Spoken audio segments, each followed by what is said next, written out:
Because when the sky turns to chaos, only trust keeps February you alive. 7th, 1942. He questioned 11:47 p.m. Bachelor Officers' Quarters, North Island Naval Air Station, San Diego. Thatch couldn't sleep. Again. Cross pattern. 2 He planes, sat at his 1 desk, trust. staring at the radio transcript from that afternoon. The paper was crumpled where he'd gripped it too hard. Mayday, mayday. This is Hornet 2-3. I'm hit. He's still on me. Can't shake him. Can't. Static. Then nothing. Ensign David Flynn, 22 years old. Engaged to a Navy nurse named Catherine. Dead at 14,000 feet over open ocean because Thatch hadn't figured out how to keep him alive. Flynn was the Weave 43rd. wasn't just a tactic. 43 names a Thatch had promise written in between his men. logbook since December 7th. 43 letters sent to families. 43 times he'd stood in front of his surviving pilots and said, "We'll do better next time." Because when the sky Except they turns never to did. chaos, Thatch opened his Only tactical trust notebook, keeps a you worn alive. leather journal he'd kept since Annapolis. The last entry was from yesterday.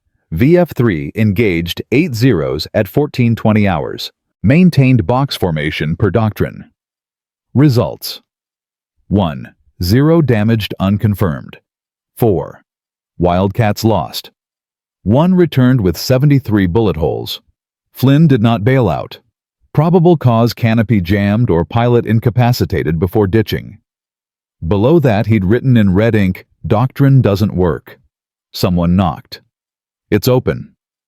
Lieutenant Wade McCluskey stepped inside, still in his flight suit, smelling like hydraulic fluid and sweat. He'd flown CAP that morning, Combat Air Patrol, 4 hours circling empty ocean, looking for an enemy that never came. Or worse, an enemy that came and killed you before you saw them. "You look like shit, Jimmy." "Feel worse." Thatch pushed a chair toward him. "Drink." "It's midnight." "That's not a no." McCluskey sat. Thatch poured 2 fingers of bourbon into each glass. They drank in silence for a moment. Finally, McCluskey said, "I talked to Catherine today." Thatch closed his eyes. "How is she?" "She asked me if Flynn suffered." "What'd you tell her?" "I lied." McCluskey drained his glass. "I told her it was instant, that he didn't feel anything." "Good. But it wasn't... Was it?"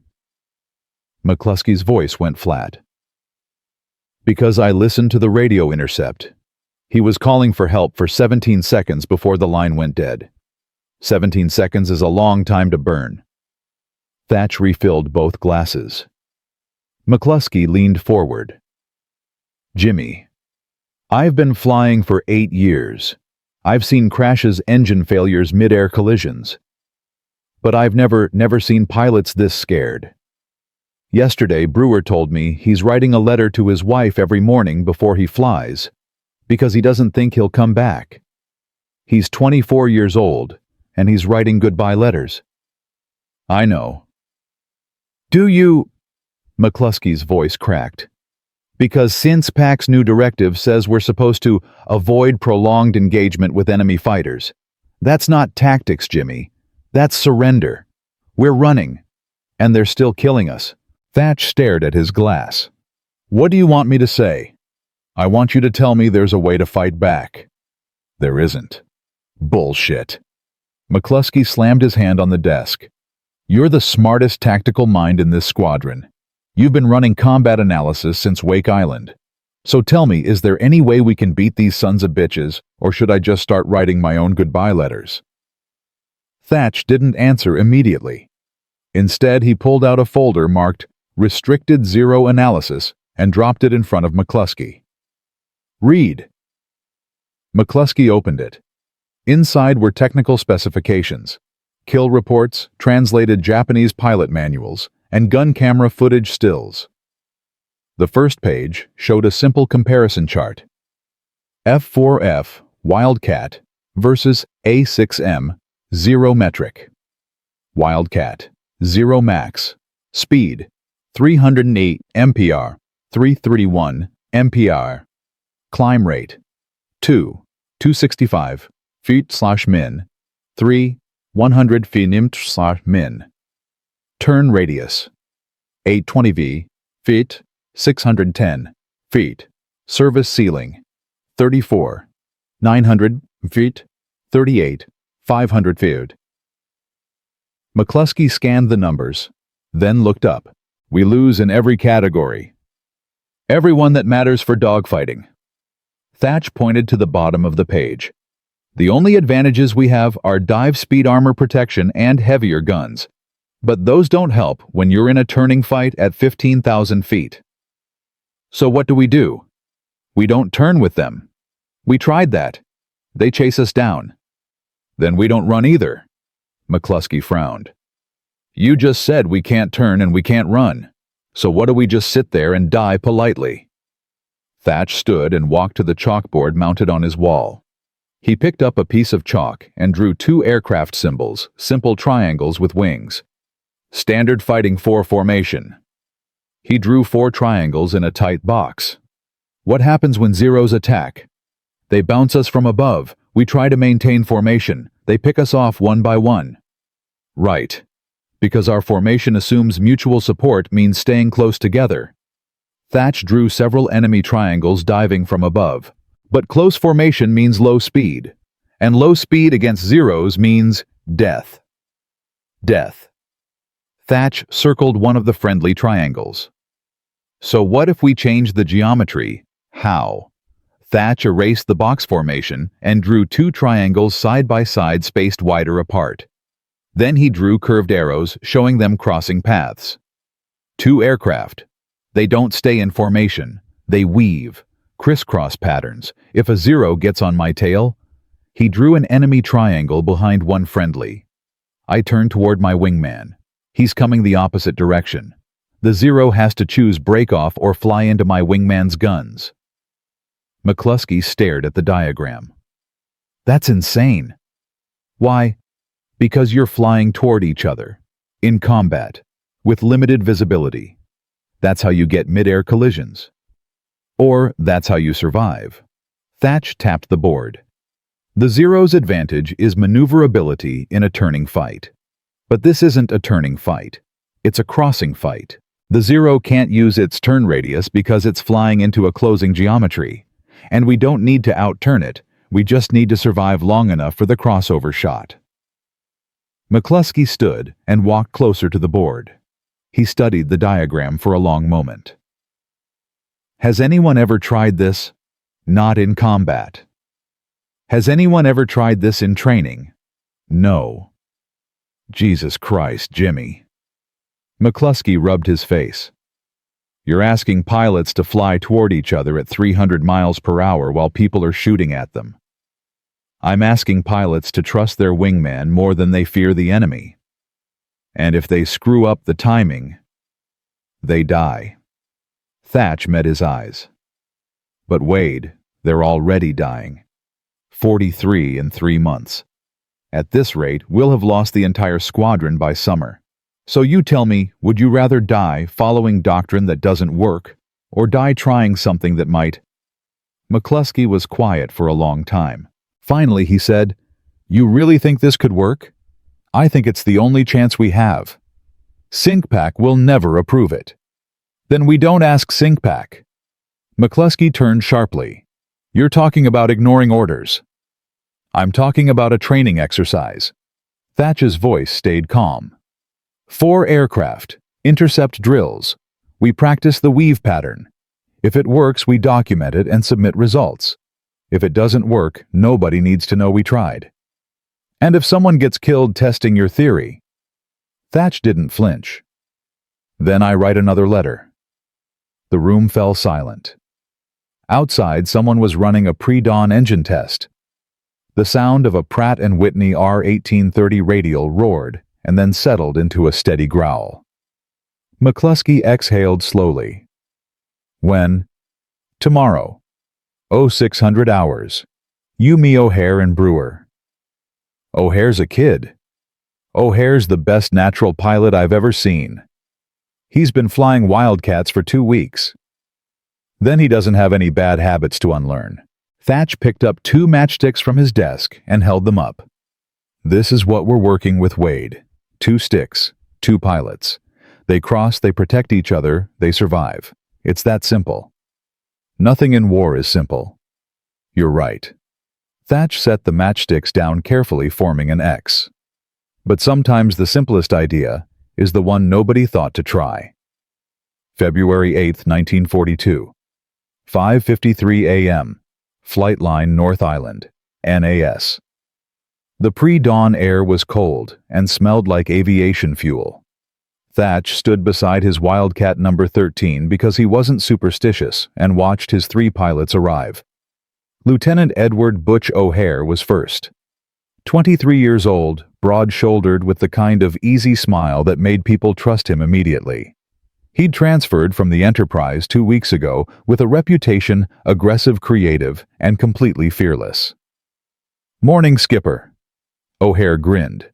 "Wade said you've got something crazy planned. My favorite kind of flight." "Your favorite kind is going to get you killed someday." "Not today, though, right?" Thatch couldn't help but smile. "Not if you listen." Lieutenant Charlie Brewer arrived next, quiet, methodical, a former engineering student who flew like he was solving a math problem. He nodded to Thatch but didn't say anything. He'd been Flynn's roommate. Finally, Wade McCluskey jogged up, carrying his flight helmet. "Let's do this before I change my mind." Thatch gathered them near the tail of his aircraft, away from the mechanics and ground crew. He pulled out a small notebook and sketched the weave pattern quickly. "Here's what we're testing today. Standard doctrine says we maintain formation mutual support through proximity. That doesn't work against zeros. So, we're trying something new. We're going to cross instead of cluster." He explained the geometry, 2 pairs of aircraft flying reciprocal weave patterns. When attacked, the defender turns toward his wingman. The attacker has to choose between breaking off or flying into the crossing defender's guns. Brewer spoke first. "Sir, that violates every formation protocol we've been taught since flight school." "I know." "It also violates basic collision avoidance." "I know." "And if we screw up the timing, we'll kill ourselves before the enemy gets a chance." "That's also true." Thatch looked at each of them. "Which is why I'm asking, not ordering. If anyone wants out, walk away now. No judgment, no record. But if you stay, you follow my calls exactly. No improvisation, no heroics, just trust and timing." Nobody moved. O'Hare raised his hand. "Question, Skipper." "Go." "When do we get to shoot back?" "When a 0 flies in front of you." "And how will we know it works?" "We'll still be alive at the end." Thatch closed his notebook. "Wade and Charlie, you're pair 1. Butch and I are pair 2. We'll run intercept drills. Wade and Charlie play attackers, you're the zeros. Fast, aggressive, no mercy. Butch and I defend using the weave. After 15 minutes, we switch roles. Questions." Brewer raised his hand slowly. "Sir, what if this doesn't work?" Thatch met his eyes. "Then we land, we debrief, and we forget we ever tried it. But Charlie, I need to know, are you flying today because you believe in this, or because you're hoping Flynn's death meant something?" The question was brutal. McCluskey winced, but Brewer didn't look away. "Both, sir." "Good. Because it does mean something. It means we stop dying the same way." Thatch looked at each pilot. Flynn followed doctrine. He stayed in formation. He did everything right. And he's dead. So today, we're going to do everything wrong and see if wrong keeps us alive. O'Hare slapped Brewer on the shoulder. "I like these odds better already." "You like any odds," McCluskey muttered. "Damn right." Thatch checked his watch, 5:58 a.m. "Mount up. Radio check on button 2. Take off at 0600. We'll climb to Angels 15 and begin runs over the bay." The 4 pilots walked to their aircraft. Mechanics helped them strap in. Engines coughed and roared to life one by one until the flight line shook with sound. Thatch settled into his cockpit, the familiar smell of oil and leather wrapping around him. He glanced at the small photograph taped to his instrument panel, his wife Madeline holding their daughter. Taken last summer, before the world burned. He keyed his radio. Hornet flight check-in. 2. McCluskey. 3. Brewer. 4. O'Hare. Roger. Hornet flight taxi for takeoff. They rolled down the taxiway in sequence wings, rocking slightly as they navigated the asphalt. At the threshold, Thatch pushed the throttle forward and felt the Wildcats surge 1,200 horsepower of controlled violence. The tail came up the wheels, left the ground, and San Diego dropped away beneath him. Climbing through 5,000 feet, Thatch looked to his right. O'Hare was tucked in close exactly where he should be. To the left, McCluskey and Brewer were climbing in formation, already starting to separate for their attack run. Hornet flight level at Angels 15. Pairs split for setup. Attackers, you're cleared hot in 2 minutes. Copy, boss. McCluskey's voice crackled. Charlie and I are rolling in from the north. Hope your matchstick trick works because we're not going easy on you.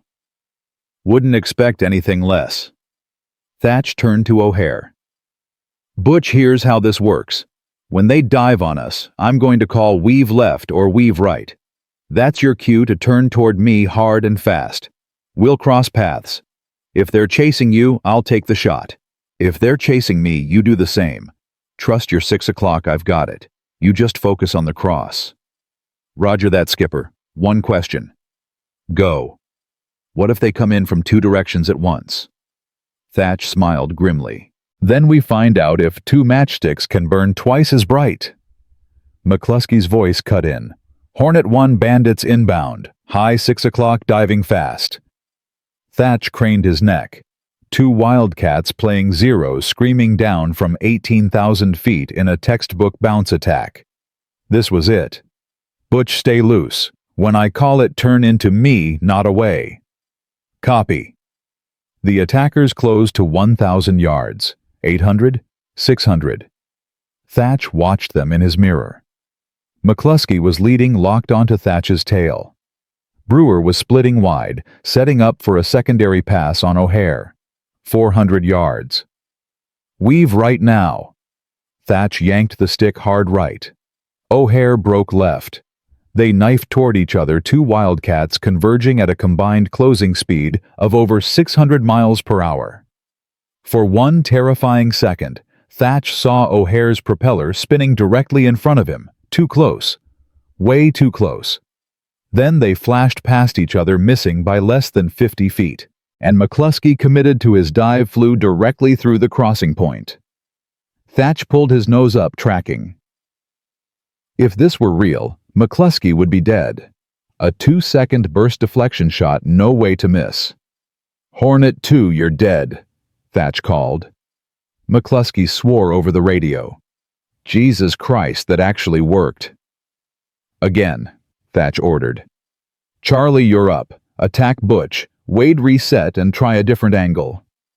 They ran the drill 17 more times. Each time the weave worked. Not perfectly twice, O'Hare misjudged the timing and ended up in a poor firing position.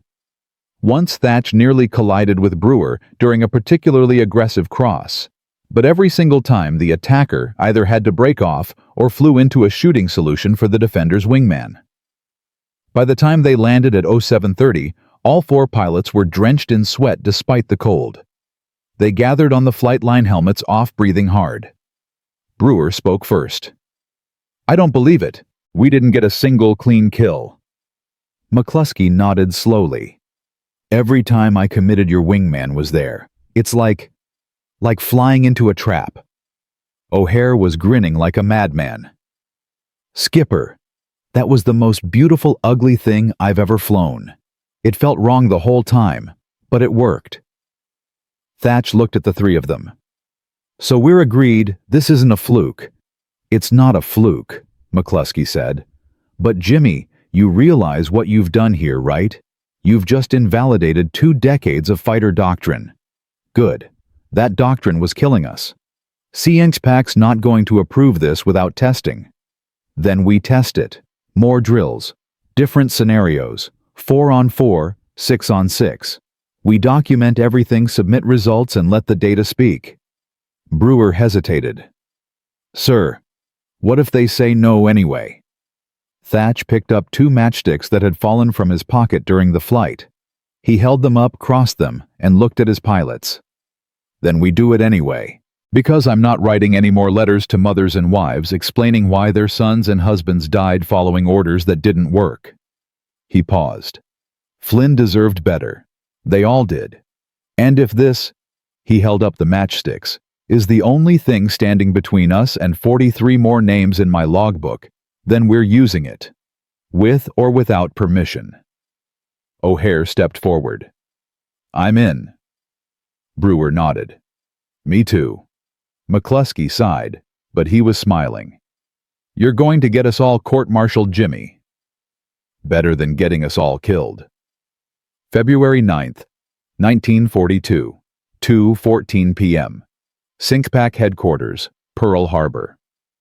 The telegram arrived via priority channel from VF3 NAS North Island to SyncPack Tactical Development, subject proposed counter-tactics versus A6M, 0 request. Evaluation of unorthodox formation technique. Initial testing shows significant survivability improvement against superior maneuvering enemy. Recommend immediate fleet-wide trial. Respectfully, LCDR, JS. Thatch. The response came back 18 hours later.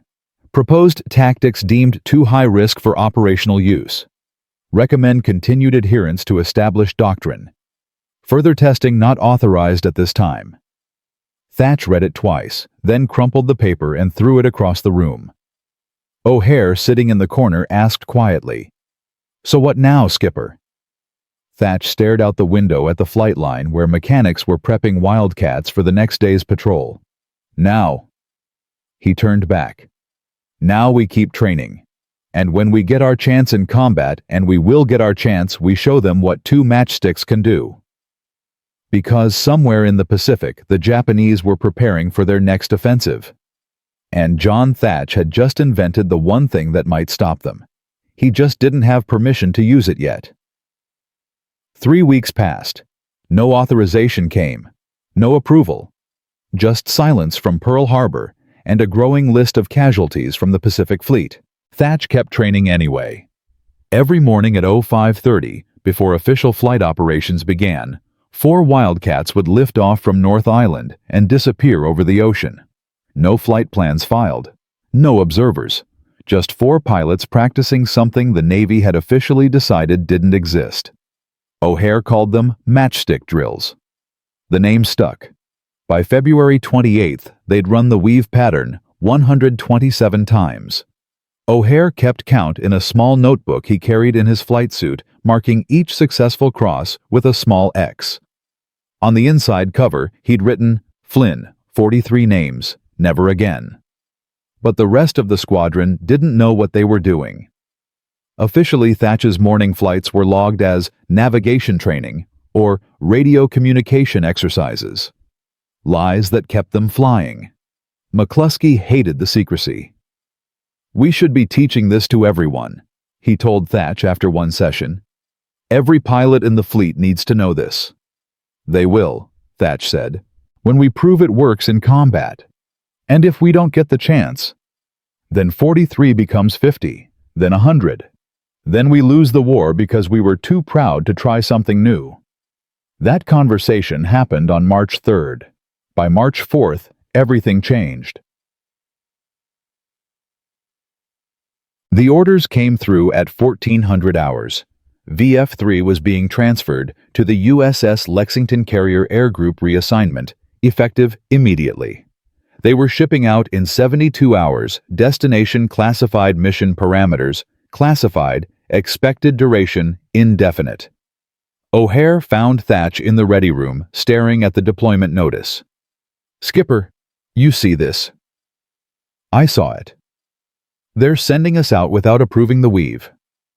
I know. So what do we do? Thatch folded the paper carefully and put it in his pocket. We do our jobs. We protect the carrier. And if zeros show up, He met O'Hare's eyes.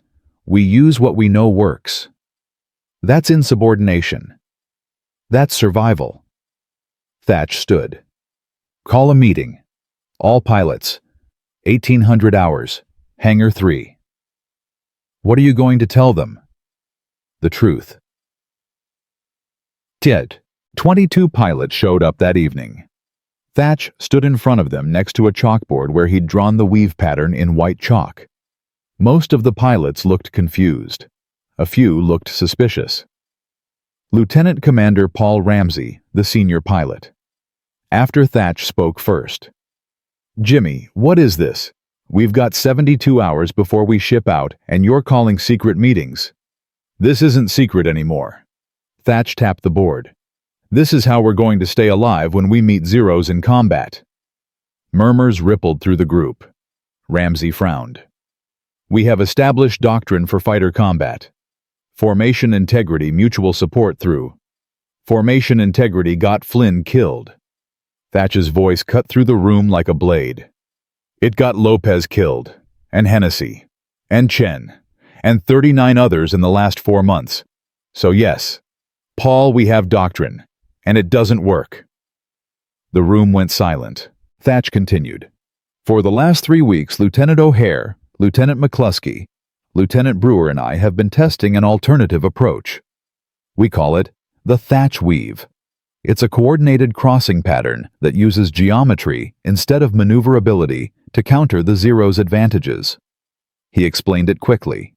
The crossing paths, the mutual protection, the way it turned a defensive position into an offensive opportunity.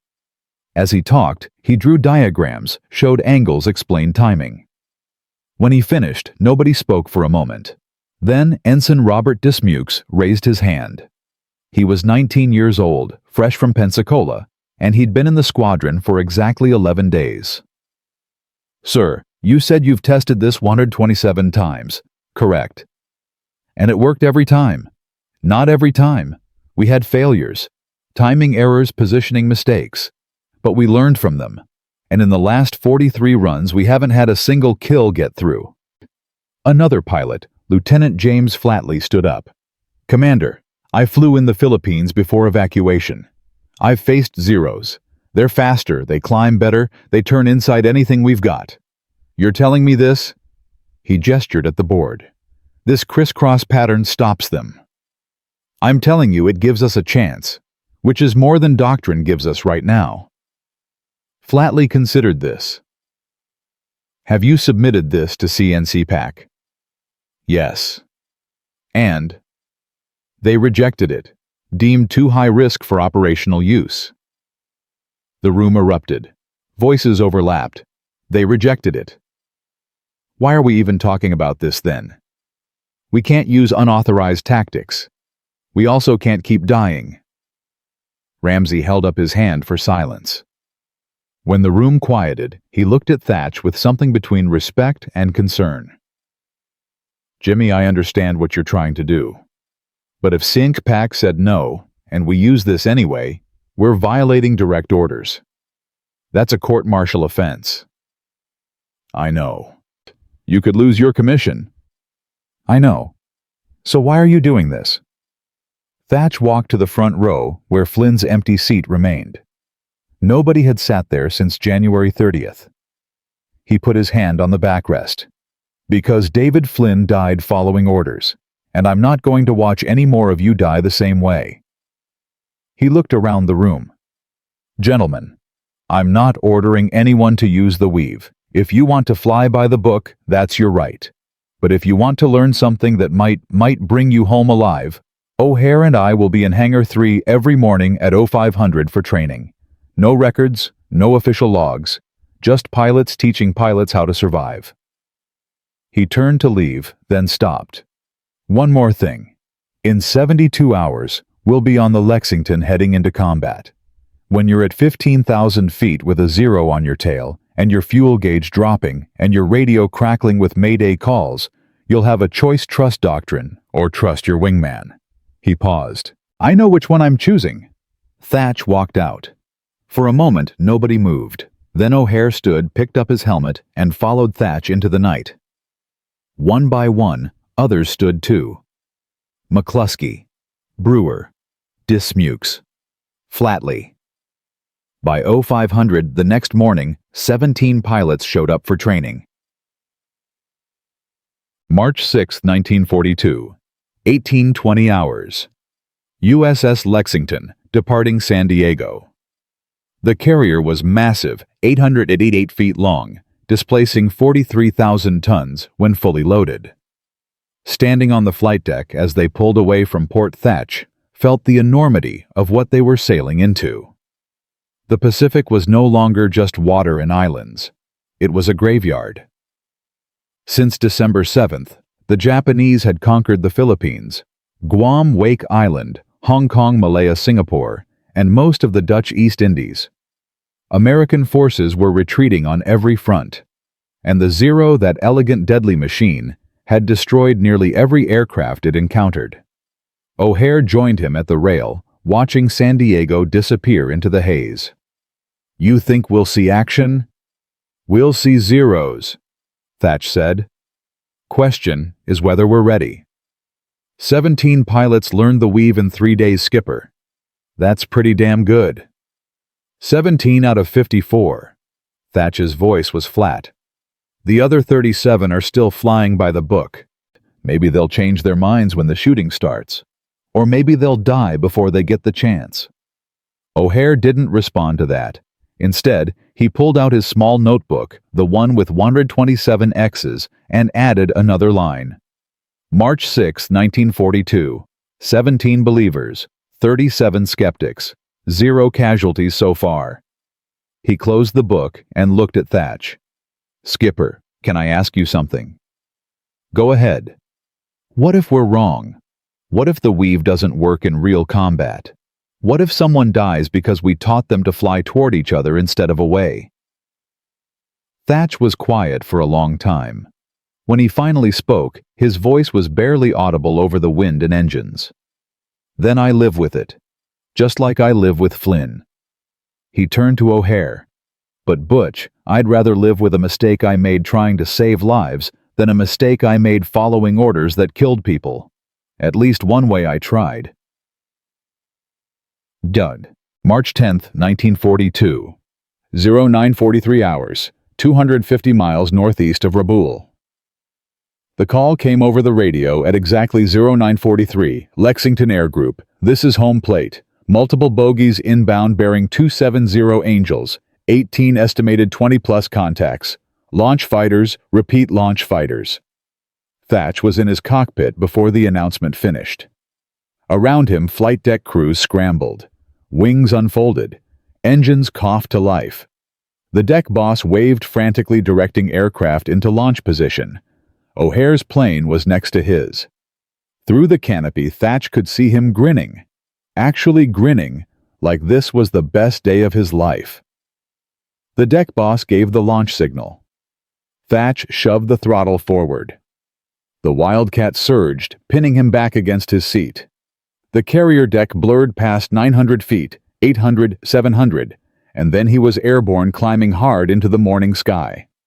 Behind him, 11 more Wildcats launched in sequence, 12 total, against 20-plus Zeros. "Hornet flight, form up on me," Thatch called. "We're climbing to Angels 20. Stay alert." They climbed through scattered clouds, and Thatch scanned the horizon. His heart was pounding. This was it. Everything they'd trained for. Everything Flynn had died for. At 18,000 feet, he saw them. Zeros. 16 of them in perfect formation, diving toward the Lexington like birds of prey. "Contact 12 o'clock high," someone shouted. "Hornet flight, execute weave on my mark." Thatch's voice was steady despite the adrenaline. Pairs split, odd numbers left, even numbers right. When they engage, cross on call. Do not break the pattern. "Roger, boss." O'Hare. "Copy." McCluskey. The Zeros dove. Thatch counted 1,001, 1,002. "Weave now." He banked hard left. O'Hare broke right. They knifed toward each other as 2 Zeros screamed down from above, committing to what looked like easy kills. The Zeros split, one chasing Thatch, one chasing O'Hare. Thatch watched his mirror. The Zero was closing fast, 500 yards, 400, 300. Tracers flashed past his canopy. He could hear bullets hitting his tail section, sharp metallic pings that sounded like hail. Butch crossing in 3, 2, 1. They flashed past each other. The Zero chasing Thatch flew directly through O'Hare's firing cone. O'Hare didn't hesitate. He fired a 2-second burst from all 6 guns. The Zero disintegrated. Literally came apart in midair, wings, folding engine, exploding pieces tumbling toward the ocean in a shower of fire and metal. Splash 1! O'Hare's voice was electric. Holy shit, Skipper, it worked. It actually... Stay focused, Thatch snapped. We've got 15 more. The battle dissolved into chaos after that. Zeros everywhere. Wildcats weaving, crossing, protecting. Thatch lost count of how many times he crossed paths with O'Hare, with McCluskey, with pilots whose names he didn't even know, but who trusted the pattern anyway. A Zero got on Dismuke's tail. Dismukes called "Weave left" and turned hard toward his wingman Flatley. Flatley was already crossing. The Zero tried to follow but flew straight into Flatley's guns. Second kill. Another Zero bounced McCluskey from above. McCluskey didn't panic. He called the Weave turn toward Brewer, and the Zero broke off rather than risk the cross. No kill, but McCluskey survived. That counted. 6 minutes of combat. 6 minutes that felt like 6 hours. Then suddenly the Zeros were gone. Breaking off. Turning back toward Raboul. Thatch counted his aircraft, Hornet flight sound off. 2 good. 3 good. 4 good. Down the line. 12 pilots launched. 12 pilots responding. Not one casualty. They'd faced 16 Zeros, and nobody died. March 10th, 1942. 1104 hours. USS Lexington flight deck. When Thatch climbed out of his cockpit, his hands were shaking. Adrenaline crash. He'd been shot at for 6 minutes straight, and somehow impossibly he was alive. O'Hare landed 30 seconds later, taxied into position, and climbed out like he'd just finished a Sunday flight. Skipper. He was laughing. Did you see that? Did you see that? 2 confirmed kills, 3 more damaged, and we didn't lose anybody. McCluskey landed next, then Brewer, then the others. One by one, pilots gathered on the deck, helmets off, faces streaked with sweat and oil. Lieutenant Ramsey, the skeptic who'd questioned Thatch 3 days earlier, walked up slowly. His Wildcat had 11 bullet holes in the fuselage.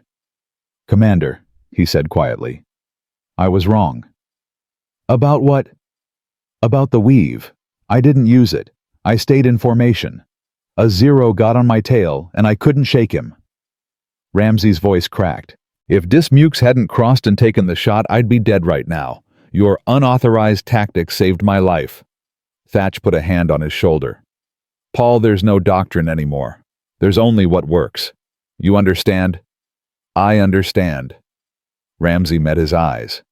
"And I want to learn." Around them, other pilots were nodding. The ones who'd been skeptical. The ones who'd refused to train. They'd all seen it now. They'd all watched the Weave turn certain death into survival. O'Hare pulled out his notebook and wrote, March 10th, 1942, first combat test, 12 Wildcats versus 16 Zeros. Pattern held. 0 friendly casualties. Flynn would be proud. He showed it to Thatch. Thatch read it, then looked at the assembled pilots, 17 believers and 37 skeptics, who were now 54 believers. "Gentlemen," he said, "tomorrow morning, 0500 hours, we're running drills. Everyone participates. No exceptions. Because the next time we meet Zeros, I want every single one of you coming home." A voice called from the back. "What do we tell Sinkpak?" Thatch smiled grimly. "We tell them the truth. The Thatch Weave works. And if they want to court-martial me for saving lives, they can get in line behind the Zeros." March 11th, 1942. 0820 hours. Radio message to Sinkpak, Pearl Harbor. From VF3 USS Lexington to Sinkspack Tactical Development Subject. Combat Effectiveness Report. Thatch Weave engaged. 16 A6M zeros at Angels. 18. Employed coordinated crossing pattern. Thatch Weave with 12 F4F Wildcats. Results. 2.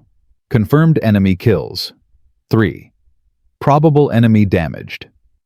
0. Friendly casualties. 0 friendly aircraft lost pattern. Demonstrates significant tactical advantage against superior maneuvering enemy. Strongly recommend immediate fleet-wide implementation. Respectfully, LCDR JS Thatch. The response came back 6 hours later. Not from some bureaucrat in Hawaii. From Admiral Chester Nimitz himself. Commander Thatch, your results noted. Continue operational testing. Formal evaluation, pending further combat data. Well done. Nimitz. It wasn't approval, not yet, but it was permission to keep trying. Thatch read the message twice, then handed it to O'Hare. We're still unauthorized, Butch. Yeah. O'Hare grinned. But now we're unauthorized with 2 confirmed kills and 0 losses. I'll take those odds. Nyatt. March 15, 1942. 1600 hours.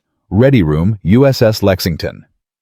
Thatch stood in front of 54 pilots and drew 2 matchsticks on the chalkboard. He crossed them into an X. This, he said, is all we have. 2 pilots, 2 aircraft, crossing paths, trusting each other. He looked around the room. At O'Hare, who'd been with him from the start.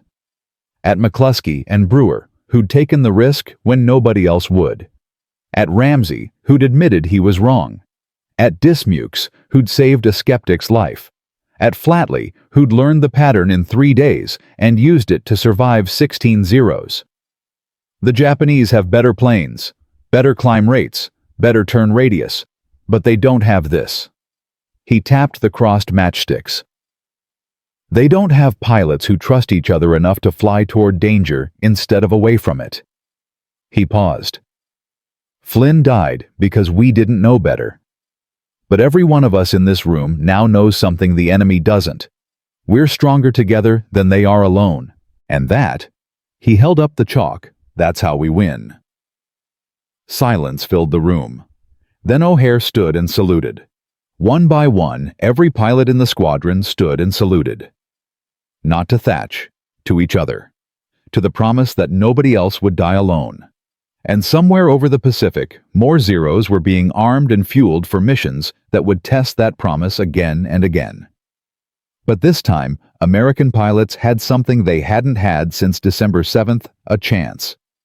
Not because their planes were better, not because their orders were clearer, but because one commander had refused to accept that courage alone wasn't enough, and had imagined a way for 2 matchsticks to become stronger than steel. The telegram reached the Lexington on May 28, 1942, via encrypted priority channel. Thatch read it 3 times before he believed what it said. From Sinkspack to all Pacific Carrier Air Groups, Subject Operation Order, 29 to 42 Japanese fleet movement detected. Estimated 4 carriers, plus escorts approaching Midway Atoll. All available carrier groups proceed immediately to intercept. This is not a drill. O'Hare was standing behind him when he finished reading. How many carriers did it say? 4. Jesus, that's half their fleet. And we've got 3. Thatch folded the message. Enterprise Hornet Yorktown. Against Akagi Kagahiryu and Soryu, the same carriers that hit Pearl Harbor. When do we sail? We're already moving. Fleet rendezvous at Point Luck, 0600 hours June 3rd. Thatch looked at O'Hare. This is it, Butch. This is where we find out if 2 matchsticks can stop an empire. O'Hare pulled out his notebook, the one with all the X's marking successful weave patterns. The pages were getting full. He flipped to a blank page and wrote, May 28, 1942. Orders received. Stop the Japanese at Midway. Stakes everything. He looked up. Skipper, if we lose this battle, we won't. But if we do, then the weave won't matter. Nothing will. Thatch stood and walked to the ready room door. "Call a meeting. Every pilot. 1900 hours. We've got 5 days to prepare for the biggest fight of the war, and I need every man sharp." June 3, 1942. 0230 hours. USS Enterprise 200 miles northeast of Midway. Thatch couldn't sleep. Again. Third night in a row. He sat in the ready room alone, staring at the map of Midway Atoll spread across the briefing table. 2 tiny islands in the middle of nowhere. Sandspit and Eastern Island. Combined area 2.4 square miles. And somehow this microscopic piece of coral was about to determine whether America survived or surrendered in the Pacific. The intelligence reports were terrifying. Japanese Admiral Yamamoto had assembled the largest carrier strike force in history: 4 fleet carriers, 2 battleships, 3 cruisers, 12 destroyers, and over 250 aircraft.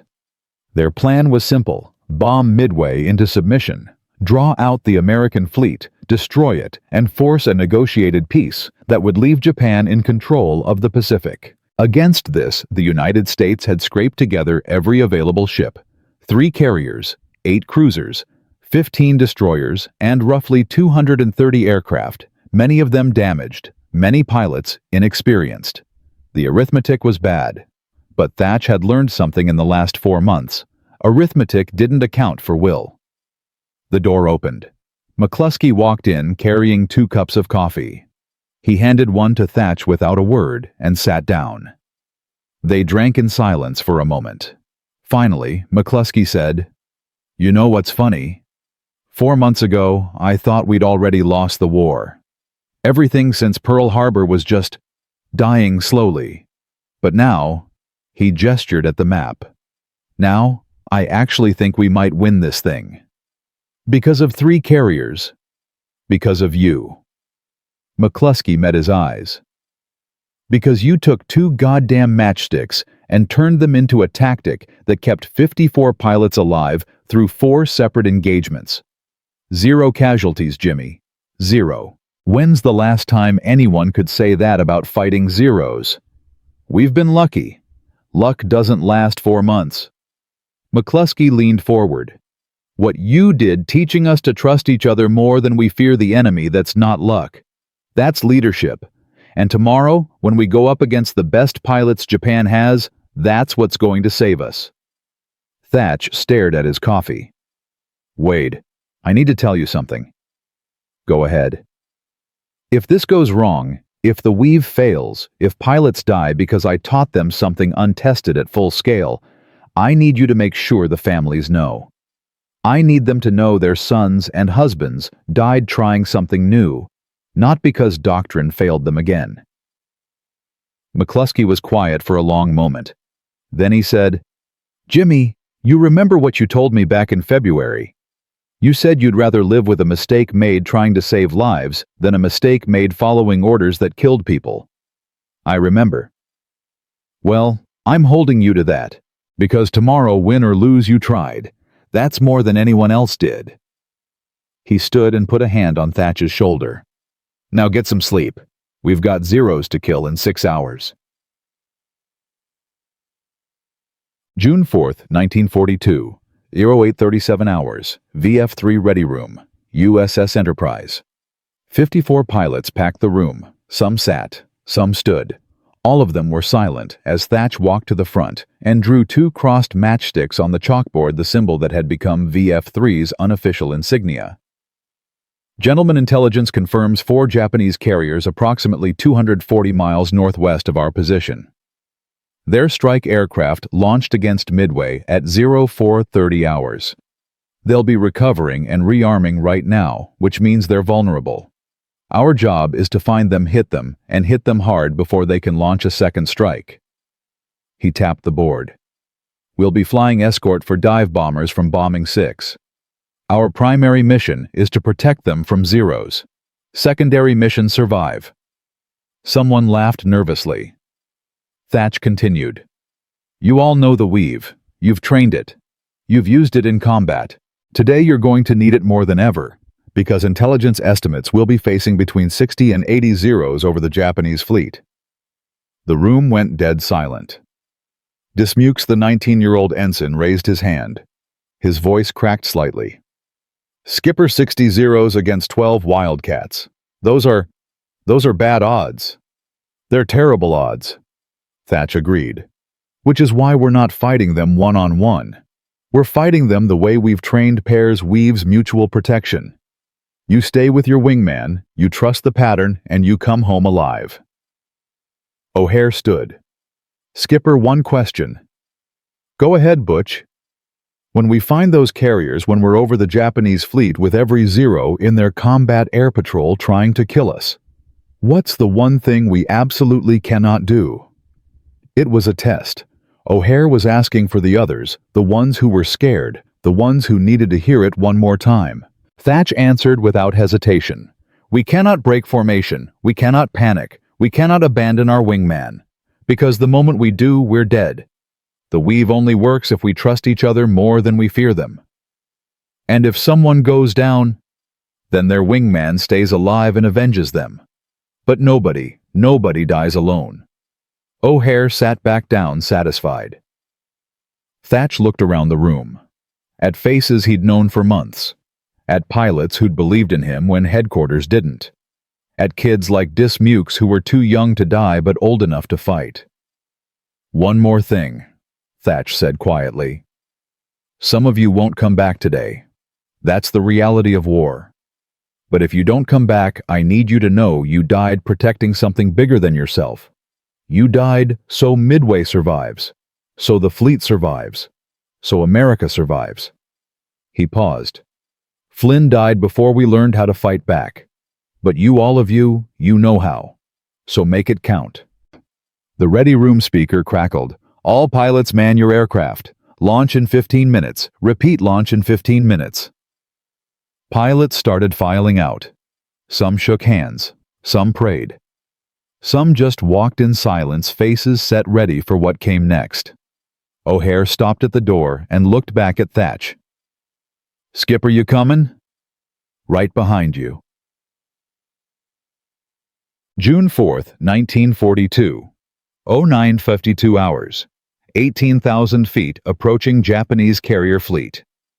The ocean below looked peaceful. Blue water, white clouds, sunlight glinting off the waves. It was beautiful in a way that made Thatch sick because he knew what was coming. Hornet flight, this is Scout Baker 3. The voice on the radio belonged to Lieutenant Commander Wade McCluskey, not VF3's McCluskey, but the air group commander leading the entire strike. I have visual on enemy carriers. 4 flat tops in box formation, multiple escorts. Looks like they're recovering aircraft. We're going in. Thatch scanned the horizon, and then he saw them 4 carriers, massive gray shapes, cutting through the water decks, swarming with aircraft and personnel. And above them, like angry hornets, dozens of Zeros climbing to intercept. Hornet flight bandits launching from fleet. Estimate 50-plus contacts Angels, 12 climbing fast. 50. Not 60 or 80. Just 50. Somehow that didn't make Thatch feel better. All fighters engage enemy cap. Keep them off the dive bombers. That was the air group commander again. Good luck, gentlemen. Thatch keyed his radio. Hornet flight weapons hot. Execute weave pattern on contact. Stay with your wingman. Make Flynn proud. Copy, Skipper. O'Hare's voice was steady, almost calm. The Zeros came up fast. They didn't waste time with fancy maneuvers, just climbed hard and fast, trying to intercept the dive bombers before they could attack. Contact 12 o'clock level, someone shouted. 6 Zeros broke formation and dove toward Thatch's element. He counted 1, 2, 3, 4, 5, 6. 6 against 4. Bad odds made worse by altitude disadvantage. Weave now, Thatch called. He broke left. O'Hare broke right. They crossed paths at a combined closure rate of over 600 miles per hour, and just like in training, just like over Rabaul, the 2 Zeros chasing them flew directly into each other's line of fire. O'Hare fired first. Tracers laced across the sky, and 1 Zero's engine exploded in a spray of oil and fire. The pilot tried to bail out, but the aircraft was already spinning, already falling. Thatch fired on the second Zero, scoring hits on the wing route. The Zero rolled inverted and dove away, trailing smoke. 2 down, O'Hare's voice crackled. Skipper, this is working. They can't counter it. Stay focused, Thatch snapped. We've got 48 more. But O'Hare was right. The Zeros were confused. Their doctrine, aggressive individual pursuit, didn't work against a coordinated crossing pattern. Every time a Zero committed to a chase, it exposed itself to the crossing wingman. And every time a Zero tried to disengage, the defenders had time to reposition. Below them, American dive bombers were rolling in on the carriers. Thatch caught glimpses of them. Douglas SBDs plunging nearly vertical, releasing bombs, pulling up through clouds of anti-aircraft fire. Then explosions. Massive orange fireballs erupting from the carrier decks as bombs found fuel lines, ammunition stores, armed aircraft. The Akagi was burning. Then the Kaga. Then the Soryu. Holy shit! Someone yelled over the radio. We got 'em! We got all 3! Hornet flight, stay on mission, Thatch ordered. Zero's still active. Form up, and... A burst of machine gun fire stitched across his left wing. Thatch yanked the stick hard right, pulling 6G's vision graying at the edges. Zero on boss, O'Hare called. I'm crossing. Thatch couldn't see him. Couldn't see anything except sky and ocean spinning wildly as he tried to shake the Zero glued to his tail. Tracers zipped past his canopy. One round punched through the fuselage behind his seat with a sound like a hammer on sheet metal. Butch, I can't shake him. 5 seconds, Skipper. Hold steady. I don't have 5 seconds. Hold steady. Thatch gritted his teeth and stopped maneuvering. Let the Zero close. Let the pilot think he had an easy kill. 3 seconds. 2. 1. O'Hare flashed across Thatch's nose so close, Thatch could see his face through the canopy and fired a 3-second burst directly into the Zero's cockpit. The Zero disintegrated. Just came apart. Wings folded, fuselage crumpled, pilot gone. Splash, one more, O'Hare said, breathing hard. You okay, Skipper? I'm alive. That counts. Thatch checked his 6. Clear. He keyed the radio. All Hornet flight elements sound off. 2 good. 3 good. 4 good. Down the line, 12 pilots launched. 11 responding. Thatch's heart dropped. Who's missing? Static. Then, Dismukes is down. I saw him bail out near the fleet. And the 19-year-old kid, the one who'd asked about bad odds that morning. Did his chute open? Whoa. Affirmative. But he's in the water near the Japanese destroyers. Captured then, or dead. Either way, gone. Thatch closed his eyes for just a moment. 44 names now. All elements form up for return to Enterprise. Stay in pairs, maintain weave discipline until we're clear. They limped back to the carrier fuel gauges, dropping into the red some aircraft trailing smoke or hydraulic fluid. When Thatch finally touched down on the Enterprise flight deck at 11:47 hours, his hands were shaking so badly he could barely shut down the engine. He climbed out, legs weak, and counted aircraft 1, 2, 3. 11. 11 out of 12. Better than any other squadron in the fleet today. Better than Doctrine said they should have done. But Dismukes was still gone. June 4th, 1942. 14:20 hours. VF-3 Ready Room. USS Enterprise. The pilots gathered in silence. 11 faces instead of 12. Nobody sat in Dismukes' chair. O'Hare finally broke the quiet. Skipper, we sank 3 carriers. Intelligence confirms Akagi, Kaga, and Soryu are all burning and dead in the water. The 4th carrier, Hiryu, launched a counterstrike against Yorktown, but she's still afloat. We did it. We actually did it. At what cost? Thatch's voice was flat. Across the entire air group, 43 aircraft lost. But VF-3 1 pilot. Just Dismukes. And Skipper. O'Hare leaned forward. Every other fighter squadron in the fleet lost at least 30% of their strength. Some lost 50%. We lost 8%. 8. Because of the weave. Ramsey spoke up. Commander, I flew with Dismukes today. He went down because his engine failed, not because the weave didn't work. He was crossing to protect me when his engine seized. If he'd been flying alone, if he'd been following doctrine, he would have died anyway. But because he was weaving, I'm alive. That matters. McCluskey nodded. Jimmy, you taught us to trust each other more than we fear the enemy. Today that trust sank 3 Japanese carriers. That's not a failure, that's a miracle. Thatch looked at the 11 pilots in front of him, exhausted, bloodied, but alive. Write it up, he said finally. Every engagement, every cross, every save. I want a full after-action report by 1800 hours. SyncPack is going to hear exactly what happened today and why we survived when everyone else didn't. O'Hare opened his notebook and began writing. June 4, 1942. Battle of Midway. VF-3 engaged 50+ Zeros in defense of dive bombers attacking Japanese carriers. Weave pattern maintained throughout engagement. Results: 7 confirmed. 0 kills. 4 probable. 1 friendly casualty, engine failure. 11 pilots returned safely. 3 enemy carriers destroyed. The matchsticks held. He showed it to Thatch. Thatch read it, then added one line at the bottom. Dismukes died protecting his wingman. He understood what the weave meant. He will be remembered. June 5, 1942. 0820 hours. Radio message from SyncPack, from Admiral C. Nimitz. SyncPack to Commander J.S. Thatch, VF-3 Subject Battle of Midway. Fighter Tactics Analysis. Commander Thatch. Your squadron's performance at Midway has been reviewed.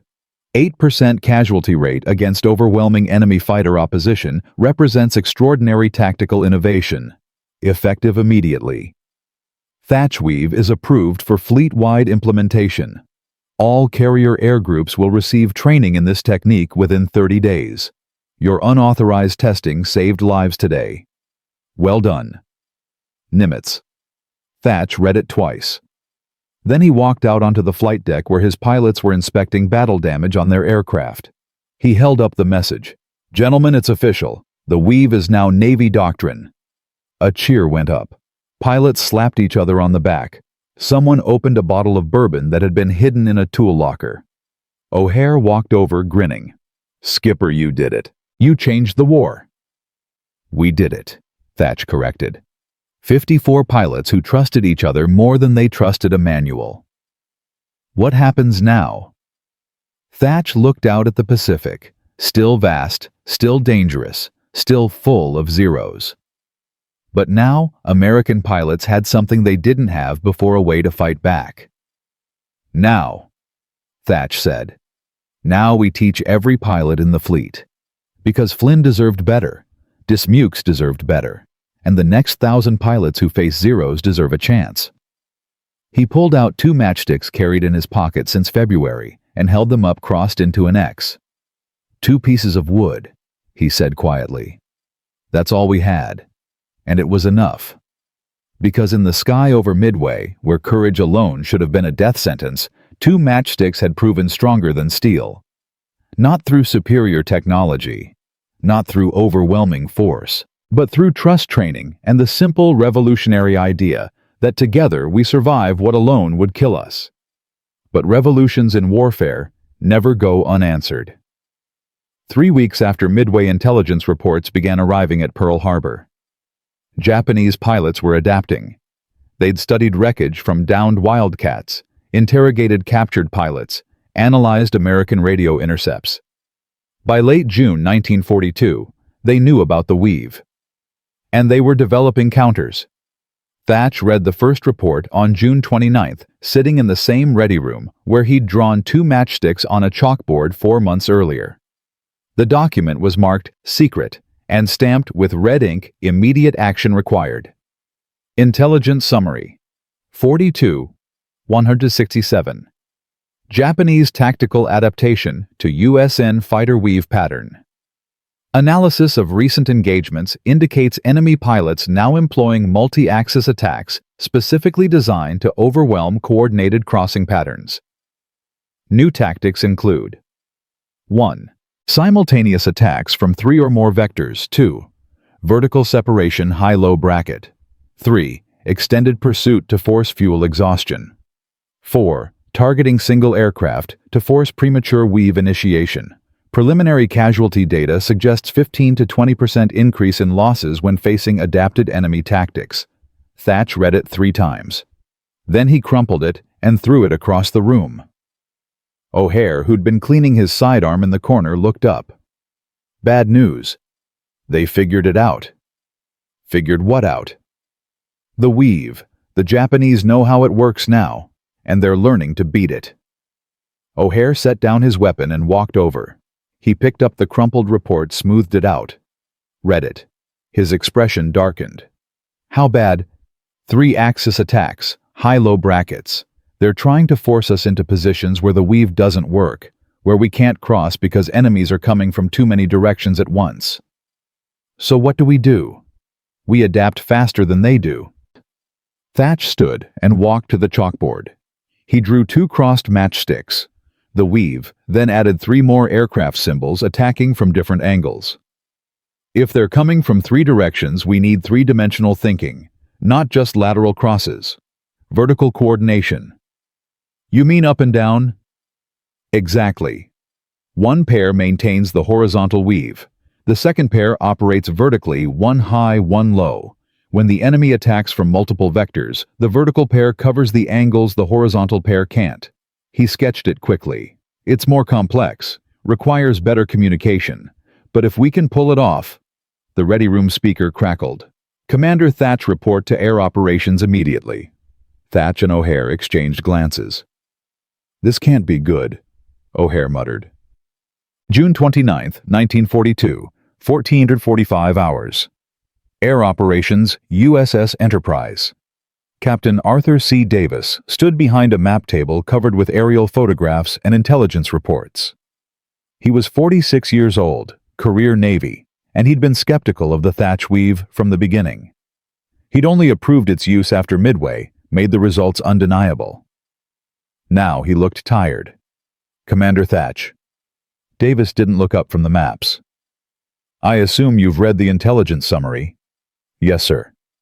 Then you know the Japanese are countering your tactics. Losses are climbing.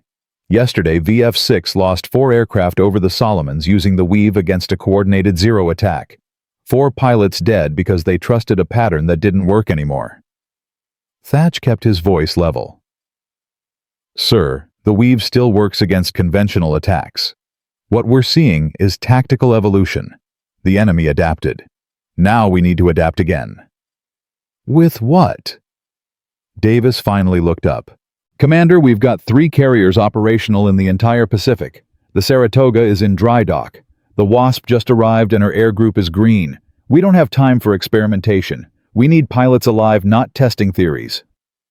Sir, with respect, that's what they said about the weave 4 months ago. Davis's jaw tightened. 4 months ago we were losing every engagement. The weave gave us an edge. But edge is dull, Commander. And right now I'm looking at casualty reports that say your edge is getting men killed. Because we're fighting the same way while they're innovating. Thatch stepped forward. Captain, give me 2 weeks. Let me train the squadron on vertical coordination, high-low weave patterns that counter multi-axis attacks. If it doesn't work, we go back to standard doctrine. And if pilots die during your training, then I write the letters, just like I've been doing since December. Davis stared at him for a long moment. Finally, he said, You've got 10 days. After that, we ship out for Guadalcanal, and I need every pilot combat ready. Don't waste them, Commander. I won't, sir. Sir. July 1st, 1942. 05:15 hours. Flight deck, USS Enterprise. 14 pilots stood in the pre-dawn darkness, watching Thatch sketch diagrams on a portable chalkboard. The wind off the ocean was cold. Nobody spoke. Gentlemen, the horizontal weave saved us at Midway. But the Japanese are adapting. They're attacking from 3, 4, sometimes 5 directions simultaneously. When that happens, a two-dimensional defense fails. He drew aircraft symbols at different altitudes. So we're adding a third dimension, vertical coordination. He pointed to the diagram. Section leaders maintain horizontal weave at base altitude, let's say 15,000 feet. Their wingmen split vertically. One climbs to 18,000, one drops to 12,000. When multiple bogies attack the vertical elements, cover the angles the horizontal pair can't reach. Lieutenant James Flatley raised his hand. Skipper, that spreads us thin. 4 aircraft covering 3 altitude bands means we're fighting alone in our respective layers. We're never fighting alone, Thatch corrected. That's the point. The high man covers the section leader's 6 o'clock high. The low man covers 6 o'clock low. And the section leader covers his wingman's lateral angles. It's still mutual protection, just in 3 dimensions instead of 2. Ensign Robert Elder, transferred in after Dismukes went down, spoke up nervously. Sir, what if we lose visual contact between altitude bands? You won't. Radio discipline keeps you connected, and you trust your altitude assignment. High man fights high, low man fights low. Section leader coordinates. Thatch looked around at them. I know this is more complex than what we've been doing, but complexity is survival when the enemy learns your playbook. O'Hare stepped forward. Skipper, when do we test this? Right now, 8 birds, 4 section leaders with wingmen. We run simulated multi-axis attacks until everyone can execute the pattern blind. He checked his watch, 051 scene. We've got 9 days before Guadalcanal. That means 90 hours of training time. We're using every single one. McCluskey walked up beside Thatch. Jimmy, you realize if this fails, it won't. But if it does, Davis will ground the entire squadron. He'll go back to standard doctrine, and we'll be killing pilots the old-fashioned way. Wade, I've been killing pilots with bad tactics since December. I'm not doing it anymore. Thatch turned to face him. Flynn died because doctrine failed. Dismukes died because his engine failed. But if someone dies because I didn't try hard enough to keep them alive, that's on me. And I won't live with that. McCluskey nodded slowly. Then let's get to work. July 8, 1942, 16:23 hours, 320 miles north of Guadalcanal. They'd run the vertical weave 37 times in training. 37 simulations, each one slightly different. 3-axis attacks, 4-axis. High-low brackets, split vectors. By July 8th, the pattern was muscle memory. But simulation wasn't combat. The call came at 16:23. All fighters scramble. Multiple bogies inbound bearing 185 Angels 16, estimated 20 contacts. 20 zeros, against 12 Wildcats. Thatch was airborne in 4 minutes. Around him, VF-3 formed up in their new configuration, 4 sections each split across 3 altitude bands. It looked chaotic from the outside aircraft scattered vertically from 12,000 to 18,000 feet. But Thatch knew better. It was geometry. Calculated. Designed. Hornet flight, maintain altitude discipline, he called. High elements climb to Angels 18. Low elements drop to Angels 12. Base elements hold Angels 15. Execute on my mark. The section split. O'Hare climbed high. Elder dropped low. Thatch held center with McCluskey as his lateral wingman. At 18,000 feet, Thatch spotted them 20 zeros in 3 distinct formations. 1 high, 1 center, 1 low. Exactly what intelligence said they'd do. Contact multiple groups, Thatch called. They're bracketing us vertically. All elements, this is what we trained for. High fights high, low fights low. Center maintains lateral weave. Execute. The zeros attacked simultaneously from all 3 levels. 6 zeros dove from 20,000 feet targeting Thatch's center element. 5 more came in level at 15,000. 9 attacked from below at 12,000, trying to force Elder's low element to break upward into the center fight. It was exactly the tactic designed to overwhelm a standard weave. But VF3 wasn't flying a standard weave anymore. High element engaging 6 bandits at Angels 20. O'Hare's voice crackled. They're diving on center, taking the shot. Thatch heard O'Hare's guns firing, glanced up and saw 1-0 trailing smoke falling out of formation. The other 5 broke off their dive, forced to engage O'Hare's high element instead of completing their attack on Thatch. Good kill, Butch. Stay high, keep them off us. Below, Elder's voice came through. Low element, engaging 9 bandits at Angels 12. They're trying to push us up, holding altitude, engaging lateral. Thatch trusted him. Didn't look down. Focused on his own fight, 5 zeros coming in level at 15,000 feet fast and aggressive. Wade Weave on my mark. He broke left. McCluskey broke right. They crossed paths and 2 zeros flew through the intersecting firing cones.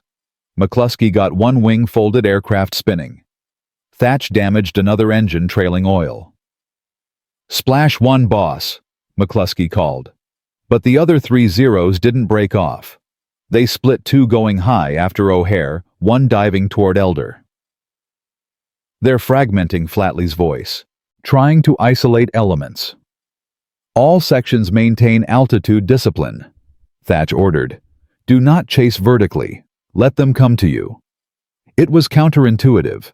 Every instinct said chase the enemy, press the advantage. But Thatch knew the moment they broke altitude discipline, the coordination collapsed, and collapse meant death. For 8 minutes, VF3 held their vertical formation. O'Hare's high element killed 3 zeros trying to bounce the center. Elder's low element destroyed 2 more trying to bracket from below. Thatch and McCluskey maintained the lateral weave at center altitude, protecting the vertical elements from horizontal attacks. 8 minutes. 20 zeros. Then suddenly the zeros broke contact, turned away, fled. All elements hold fire. Let them go, Thatch called. Sound off. 2 good. 3 good. 4 good. Down the line, 12 pilots launched. 12 pilots responding. Not 1 casualty. They'd faced a coordinated multi-axis attack, exactly the tactic designed to counter the original weave, and survived without losses. July 8, 1942. 17:04 hours. VF3 Ready Room, USS Enterprise. The pilots gathered in stunned silence. They'd just done something that shouldn't have been possible, defeated an adapted enemy using an adapted defense. O'Hare spoke first, voice shaking slightly. Skipper, they had us bracketed. High-low center. Everything intelligence said they'd do. And we just held formation and killed them. 5 confirmed, McCluskey added. 3 probable. 0 losses on our side. Jimmy, this is even better than Midway. Flatley stood. Commander, I've been flying for 6 years. I've fought zeros 8 times now. That was the first time I wasn't scared. Because I knew my wingman had me covered even when I couldn't see him. That's not tactics. That's faith. Thatch walked to the chalkboard and drew 2 matchsticks crossed in an X. Then he added a 3rd matchstick vertically through the center, forming a 3-dimensional cross. 3 matchsticks, he said quietly. Same principle as 2. Trust, coordination, mutual protection. The Japanese adapted, so we adapted faster. That's how we win. Not by building better planes, not by having more fuel or ammo. We win by trusting each other more than they trust themselves. Elder raised his hand, the new kid, the one who'd replaced Dismukes. Sir, what happens when they adapt again? Because they will. They're too good not to. Then we adapt again, Thatch said simply. And again, until one side gives up or one side wins. He looked around the room. Gentlemen, war is evolution. The side that evolves faster survives. Today we evolved faster. Tomorrow, they'll try something new. And we'll be ready. O'Hare opened his notebook and wrote, July 8, 1942. First combat test of vertical weave.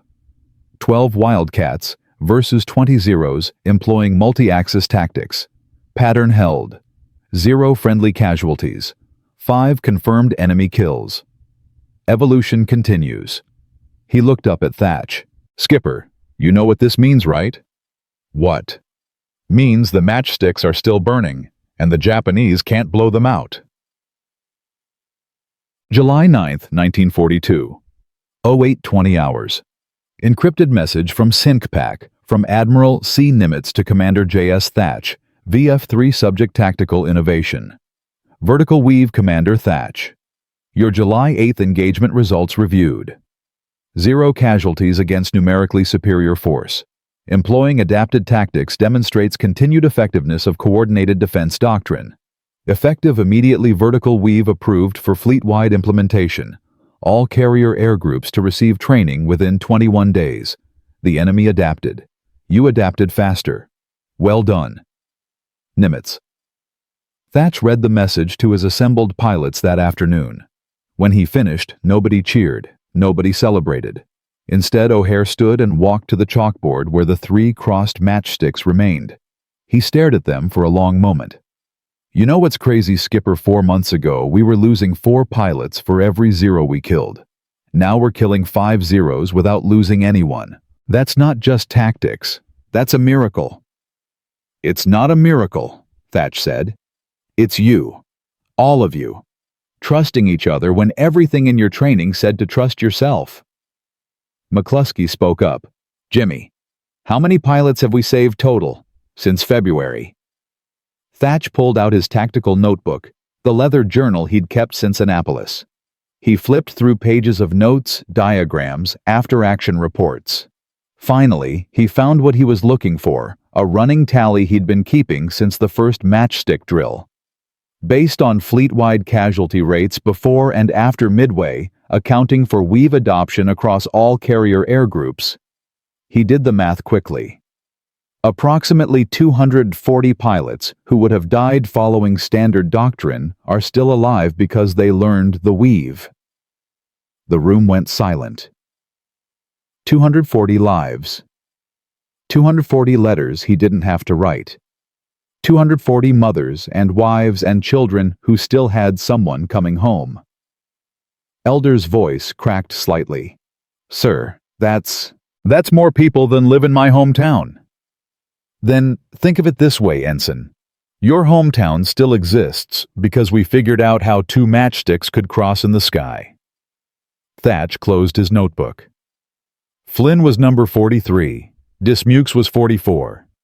If we'd kept flying the old way, we'd be past 300 by now. Instead, we're at 44. And that number isn't climbing anymore." O'Hare walked over and put a hand on Thatch's shoulder. "Skipper, you saved 240 lives with 2 matchsticks. That's not just evolution, that's revolution." "No." Thatch met his eyes. "You did. Every pilot who trusted the pattern, every wingman who flew toward danger instead of away from it. That's who saved those lives. I just showed you it was possible." He turned to face the squadron. "Gentlemen, tomorrow we ship out for Guadalcanal. Real combat. Not training, not simulation. The Japanese are going to throw everything they have at us. And some of you might not come back. But if you don't come back, you'll die knowing you were part of something bigger. You proved that courage without geometry is just death. But courage with geometry, courage, coordinated courage, shared, that's survival. That's victory." Flatley stood and saluted. "Sir, we're ready." One by one, every pilot stood and saluted. Not to Thatch, to each other, to the promise that had kept them alive through 4 months of war together. We survive what alone would kill us. And somewhere in the vastness of the Pacific, Japanese pilots were analyzing the July 8th engagement, looking for weaknesses, developing new counters. The evolution would continue. Attack and adaptation. Innovation and response. 2 sides locked in a lethal dance where the penalty for moving too slowly was death. But for now, for this one moment, American pilots had learned to dance faster. Not because their planes were better, not because they were braver, but because one commander had refused to accept that losing was inevitable, and had imagined a way for matchsticks to become unbreakable. The war didn't end at Guadalcanal. It dragged on for 3 more years through the Solomons, the Gilberts, the Marshalls, the Marianas, the Philippines, Iwo Jima, Okinawa. 3 more years of blood and fire and pilots who didn't come home. But the Thatch Weave endured. By October 1942, every carrier air group in the Pacific Fleet had adopted it. By December, it was standard doctrine in the Atlantic and Mediterranean theaters.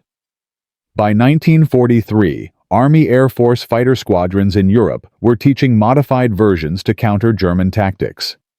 The Weave had become universal, not because headquarters mandated it, but because pilots who used it survived, and pilots who didn't died. Thatch didn't see most of this. In August 1942, he was rotated stateside to train new pilots at Naval Air Station Pensacola. The Navy needed him alive more than it needed him in combat. O'Hare stayed in the Pacific. So did McCluskey and Flatley and Elder and the others. The last time Thatch saw O'Hare was August 12, 1942, on the flight deck of the Enterprise as Thatch prepared to board a transport plane home. O'Hare handed him something, the small notebook with all the X's marking successful weave patterns. The pages were full now, 173 X's total. Keep it, Skipper. You earned every one of those marks. Butch, that's yours. You kept count. Yeah, but you taught us how. O'Hare smiled, but his eyes were tired. He'd flown 47 combat missions in 6 months. Besides, I'm going to fill another notebook. Might as well start fresh. Thatch took the notebook and opened it to the inside cover where O'Hare had written, Flynn, 43 names, never again. Below that, O'Hare had added a new line, Dismukes, 44, the last name on the list. Thatch looked up. You think we're done losing people? No, but I think we stopped losing them for nothing. O'Hare extended his hand. Go home, Skipper. Teach the next generation. Make sure they know why the Weave matters. Not because it's tactics, because it's trust. They shook hands. Thatch boarded the transport. The plane lifted off, and through the window he watched the Enterprise shrink into the distance until it was just a gray speck on an endless blue ocean. He never saw Butch O'Hare again. November 26, 1943. 20:30 hours. Naval Air Station, Pensacola, Florida. The telegram arrived during dinner. Thatch read it 3 times before he could process the words. Regret to inform LCDR, Edward H. O'Hare, killed in action. 26 NOV, 1943. During night fighter operations near Tarawa. Aircraft lost at sea. Pilot body not recovered. Awarded Medal of Honor, posthumously for actions. 20 Feb 1942. Funeral arrangements pending. Thatch set down the telegram, carefully stood up from the dinner table, walked outside into the November cold, and vomited into the bushes. His wife Madeline found him there 10 minutes later, sitting on the porch steps with his head in his hands. Jimmy, what happened? He couldn't speak, just handed her the telegram. She read it, put a hand over her mouth, sat down beside him, and wrapped her arm around his shoulders. They sat in silence for a long time. Finally, Thatch said, He was 29 years old, Madeline. 29. He had his whole life ahead of him, and he died in the dark over the Pacific because I taught him to fly toward danger instead of away from it. You taught him to survive. He didn't survive. Jimmy. She turned his face toward hers. How many pilots did Butch save using the Weave? How many times did he cross to protect his wingman? How many people are alive right now because he trusted what you taught him? That doesn't bring him back. No. But it means his death wasn't meaningless. She squeezed his hand. You gave him a chance. That's all any of us get in war, a chance. And because of you, hundreds of other pilots got that same chance.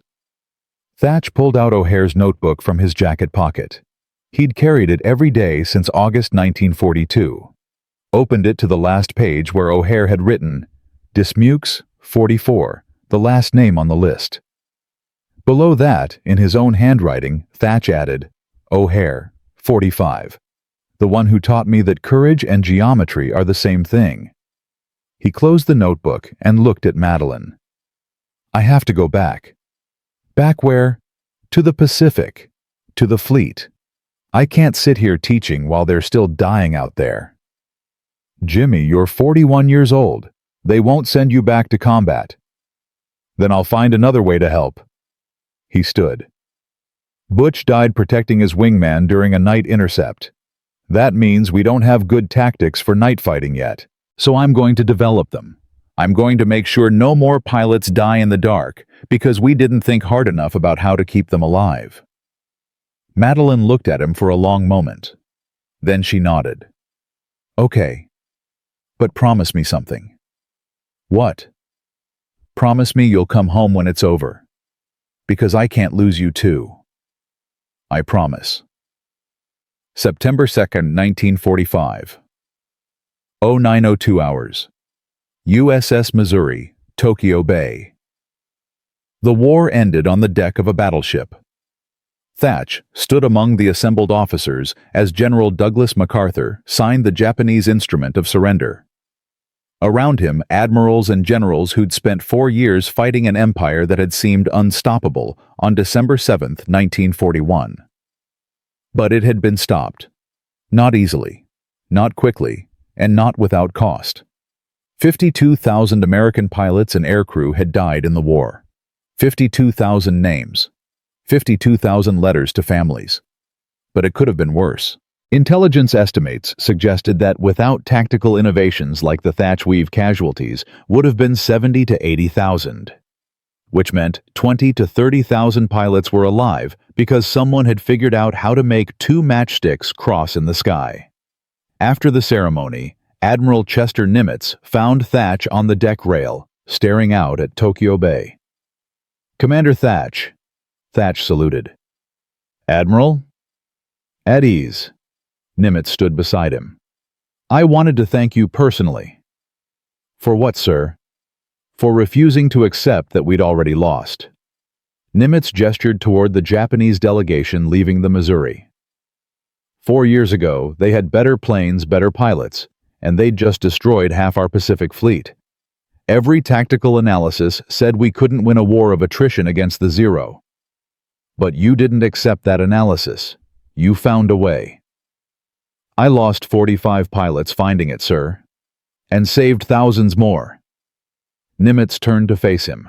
Commander, do you know how many carrier pilots survived the entire war from Pearl Harbor to today? No, sir. 11. Out of over 3,000 who served on carriers between 1941 and 1945, only 11 made it through every major battle without being killed, wounded, or captured. Nimitz paused. 8 of those 11 flew under your command at some point. 8. That's not luck, Commander. That's leadership. Thatch didn't know what to say to that. Nimitz continued. The Thatch Weave changed more than tactics. It changed how we think about combat. Before you fighter doctrine was individualistic, every pilot for himself, survival through personal skill. You proved that survival comes through coordination. That trust is a weapon as powerful as any gun. He extended his hand. On behalf of everyone who made it home, thank you. They shook hands. Admiral, can I ask you something? Of course. Do you think it was worth it? All of it? The deaths, the sacrifices, the years away from home. Was it worth the cost? Nimitz looked out at Tokyo Bay, at the city that had been firebombed into submission, at the empire that had surrendered after 2 atomic bombs shattered its will to fight. Ask me in 50 years, he said quietly, when we see what kind of world we built from this war. But Commander, I'll tell you this, if we hadn't fought, if we hadn't found ways to win when winning seemed impossible, we'd be living in a world where tyranny decided who lived and who died.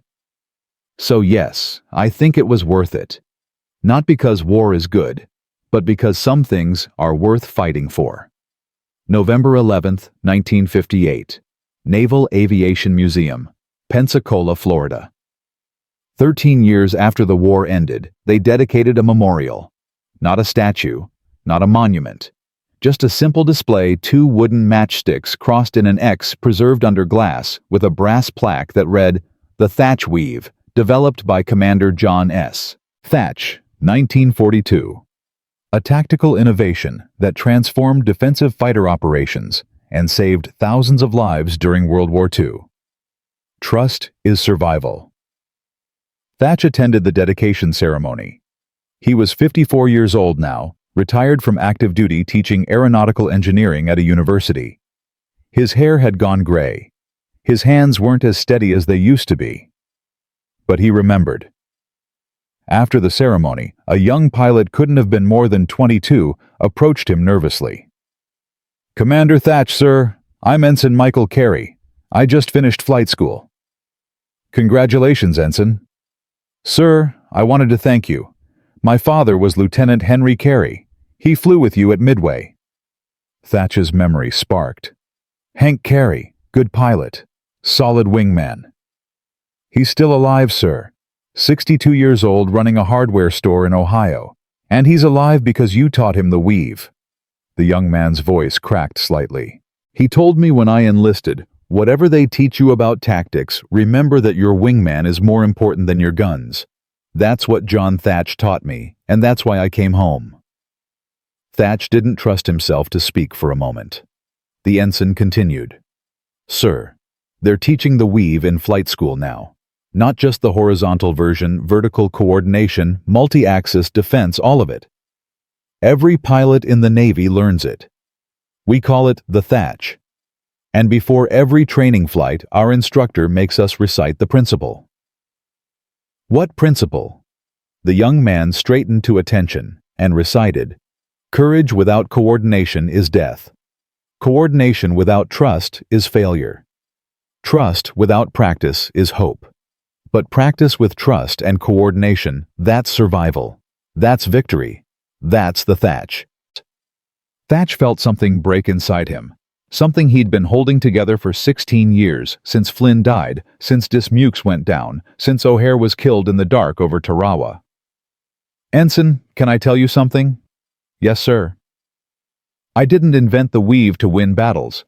I invented it because I was tired of writing letters to mothers and wives telling them their sons and husbands died following doctrine that didn't work." He looked at the display case with the 2 matchsticks. "Flynn, Dismukes, O'Hare. They're why the weave exists. Not because I'm smart. Because they deserved better than what we were giving them. Sir, my father says the same thing. He says you gave him a gift, you taught him that he didn't have to die alone." Thatch put a hand on the young man's shoulder. "Ensign, promise me something." "Anything, sir." "When you're out there flying, when you're at 15,000 feet with bandits inbound and your fuel gauge dropping, promise me you'll remember that your wingman is more important than anything else. More important than the mission. More important than the kill. Because if you come home and your wingman doesn't, you didn't survive. You just lasted longer." "I promise, sir." They shook hands. The ensign saluted and walked away. Thatch stood alone in front of the display case, staring at 2 wooden matchsticks crossed under glass. April 15th, 1981. Thatch Residence, Coronado, California. Thatch was 77 years old when the phone call came. He'd been retired for 23 years. His wife had passed away 2 years earlier. His daughter lived in Oregon with 3 grandchildren he didn't see often enough. The voice on the phone belonged to Captain Richard Taylor, current commanding officer of VF-3, the same squadron Thatch had led 40 years earlier. "Commander Thatch, sir, I wanted to inform you personally the Navy is renaming VF-3 in honor of your contributions to naval aviation. Effective next month, will be known as the Thatch Squadron. Your legacy will continue with every pilot who serves under that name." Thatch sat down heavily. "Captain, I'm honored. But you should know the weave wasn't mine alone. It belonged to every pilot who trusted it. To O'Hare, McCluskey, Flatley, all of them. Which is why we're also establishing the O'Hare Award for Excellence in Tactical Innovation. It'll be given annually to the pilot who best demonstrates the principles you taught: trust, coordination, and mutual protection." Butch would have liked that. Sir, there's one more thing. We'd like you to visit the squadron next month. Speak to the current pilots. Tell them about Flynn, about Midway, about why the Weave matters.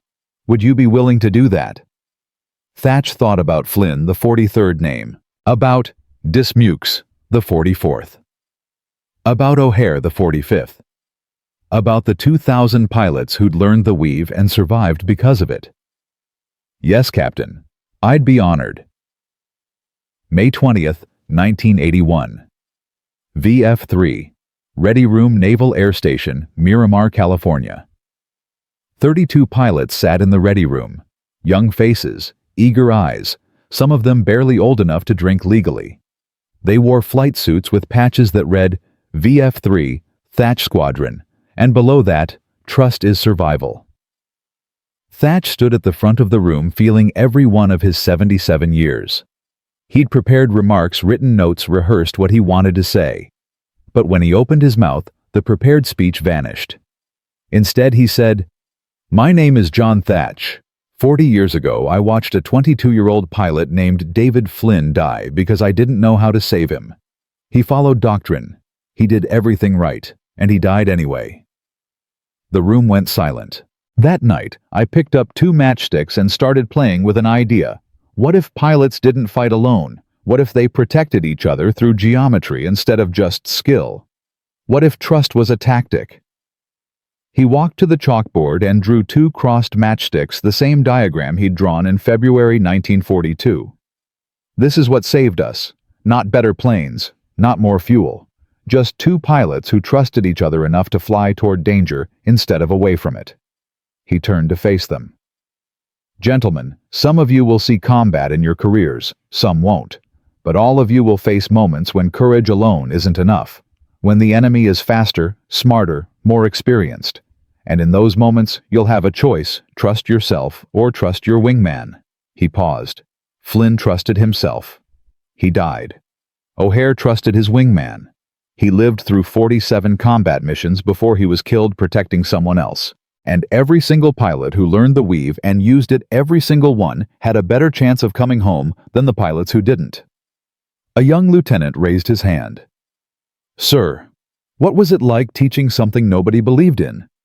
"Terrifying," Thatch admitted. "Because I knew if I was wrong, I'd kill people. But I also knew if I did nothing, people would die anyway.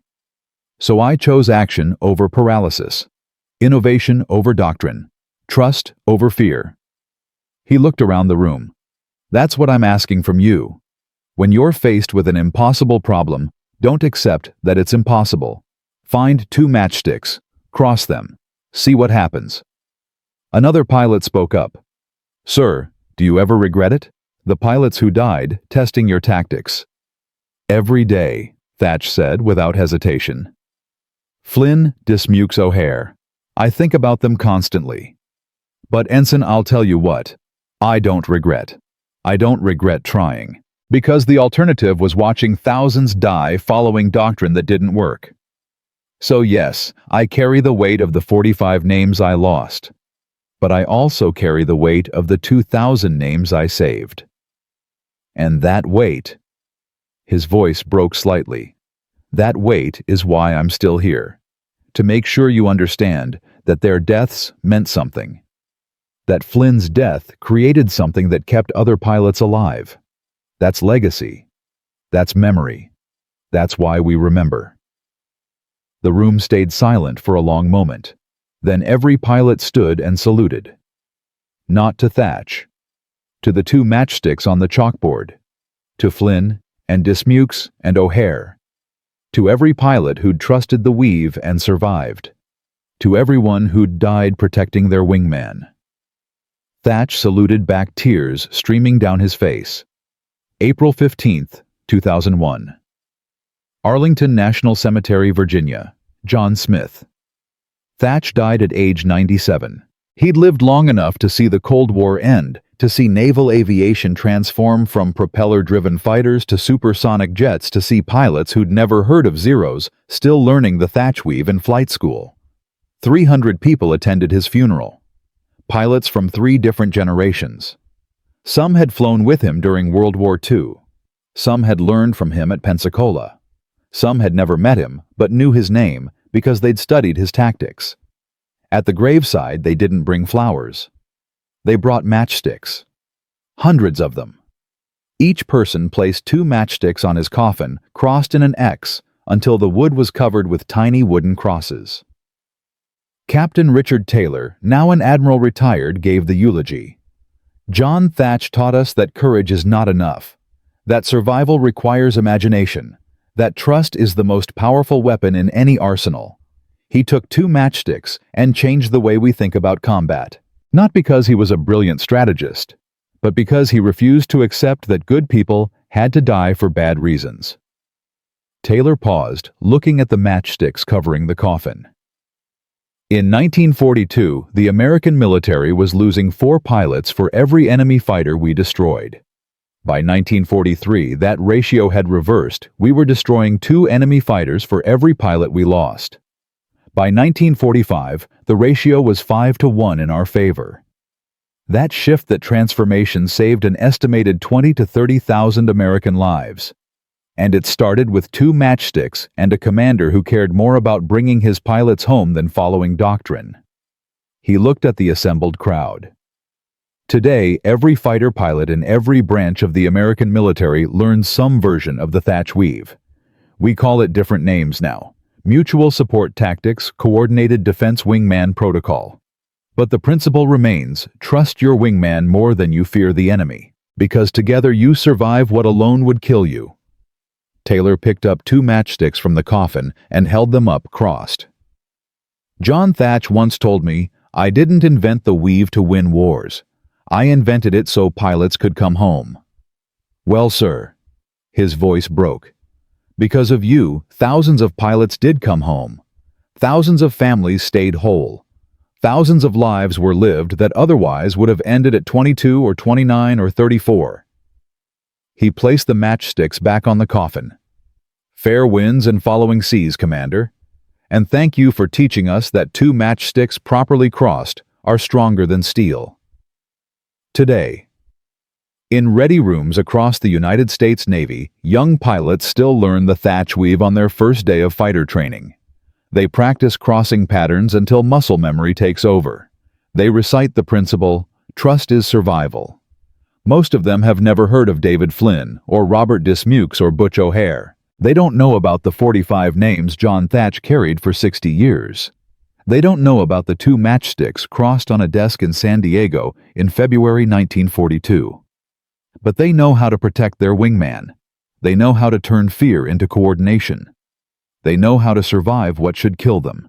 And somewhere in flight simulators and training exercises and actual combat missions over distant oceans, pilots still cross paths in the sky, protecting each other through geometry and trust, living proof that one man's refusal to accept the inevitable changed warfare forever. Because John Thatch didn't just invent a tactic. He invented a philosophy that we are stronger together than we are alone. That trust is not weakness, but strength. That 2 matchsticks crossed in mutual protection can withstand forces that would snap them individually. And that legacy built not on victory, but on survival. Not on kills, but on lives saved endures wherever pilots fly toward danger, knowing their wingman has their back. Flynn and Dismukes and O'Hare died so others could live. And in that sacrifice preserved through memory and practice, and 2 wooden matchsticks under glass in a museum in Florida, their names echo forward through generations, a reminder that in war, we don't win by being fearless. We win by being faithful to those who fly beside us. If you believe their names deserve to be remembered, if you believe that courage and coordination and trust still matter in a world that often forgets, share this story.